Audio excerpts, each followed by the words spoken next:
ពិតជាអាសូរខ្លាំងណាស់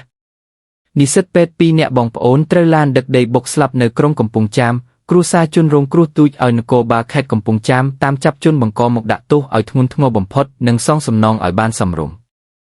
កំពង់ចាមនិស្សិតពេទ្យស្រី2នាក់ជាបងប្អូនបង្កើតឈ្មោះប្រាជ្ញចន្ទ្រានិងប្រាជ្ញចិត្រាត្រូវរថយន្តបែនដឹកដីបុកស្លាប់យ៉ាងអាណោចអាធមបំផុតកាលពីព្រឹកថ្ងៃទី28ខែមីនាឆ្នាំ2025កន្លងទៅនៅក្រុងកំពង់ចាមខេត្តកំពង់ចាមពេលដែលពួកគេទាំងពីរអ្នកកំពុងឌុបគ្នាទៅរៀនតែមកដល់ពេលនេះទាំងរថយន្តបង្កនិងអ្នកបើករថយន្តមិនទាន់ត្រូវបានចាប់ខ្លួនបាននោះទេនារីរងគ្រោះទាំង2នាក់ដែលកំពុងស្ថិតក្នុងវ័យសិក្សារស់នៅភូមិក្រសាំងឃុំសានស្រុកកំពង់ស្វាយខេត្តកំពង់ធំប៉ុន្តែពួកគេបានបន្តការសិក្សានៅសាកលវិទ្យាល័យកំពង់ចាមផ្នែកគ្រូពេទ្យដោយបងស្រីរៀននៅឆ្នាំទី3និងប្អូនស្រីរៀននៅឆ្នាំទី2ពេលដែលពួកគេទាំង2នាក់បងប្អូនកំពុងឌុបគ្នាទៅរៀននោះស្រាប់តែបានជួបគ្រោះថ្នាក់ចរាចរណ៍បង្កឡើងដោយរថយន្តបែនដឹកដីធុនធំបើកមកបុកនិងកិនពីលើទាំង2នាក់យ៉ាងអាណោចអាធមជាទីបំផុតក្រោយការថៃភ្លាមជនរងគ្រោះទាំង2នាក់ក៏ត្រូវបានគ្រួសារដឹកបញ្ជូនទៅសង្គ្រោះនៅមន្ទីរពេទ្យបង្អែកខេត្តកំពង់ចាមនិងបញ្ជូនបន្តទៅកាន់មន្ទីរពេទ្យកាម៉ែតប៉ុន្តែមិនអាចជួយសង្គ្រោះពួកគេបានឡើយពលមច្ចរីនៅតែឆក់យកអាយុជីវិតពួកគេទាំង2នាក់ដោយគ្មានក្តីមេត្តានោះទេតាំងពីថ្ងៃកើតហេតុទី28ខែមីនាឆ្នាំ2025រហូតមកដល់ថ្ងៃទី5ខែមេសាឆ្នាំ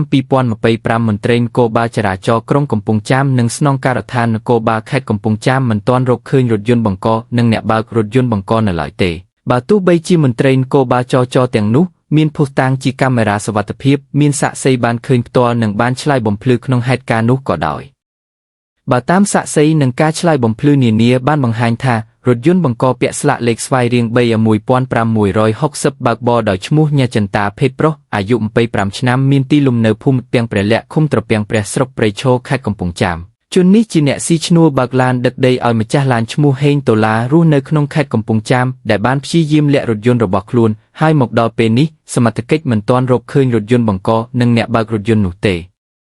ក្រុមគ្រួសាររបស់ជនរងគ្រោះតាមរយៈបណ្ដាញព័ត៌មាន Fresh News នៅថ្ងៃទី5ខែមេសាឆ្នាំ2025បានទូចឲ្យស្នងការនគរបាលខេត្តកំពង់ចាមថ្នាក់ដឹកនាំខេត្តនិងព្រះរាជអាជ្ញាអមសាលាដំបងខេត្តជួយអន្តរាគមន៍តាមស្វែងរកចាប់ខ្លួនអ្នកបើករថយន្តបង្កមកដាក់ទោសឲ្យធ្ងន់ធ្ងរបំផុតសម្រាប់ករណីនេះអធិការនគរបាលក្រុងកំពង់ចាមបានឲ្យពុកម្ដាយជនរងគ្រោះដាក់ពាក្យបណ្ដឹងព្រមទាំងបានអញ្ជើញភាគីខាងជនរងគ្រោះនិងម្ចាស់ឡានចូលមកសម្របសម្រួលពាក់ព័ន្ធនឹងសំណងនៅអធិការដ្ឋាននគរបាលក្រុងកំពង់ចាមចំនួន2លើករួចមកហើយដោយលើកទី1គឺនៅថ្ងៃទី31ខែមីនាឆ្នាំ2025និងលើកទី2នៅថ្ងៃទី3ខែមេសាឆ្នាំ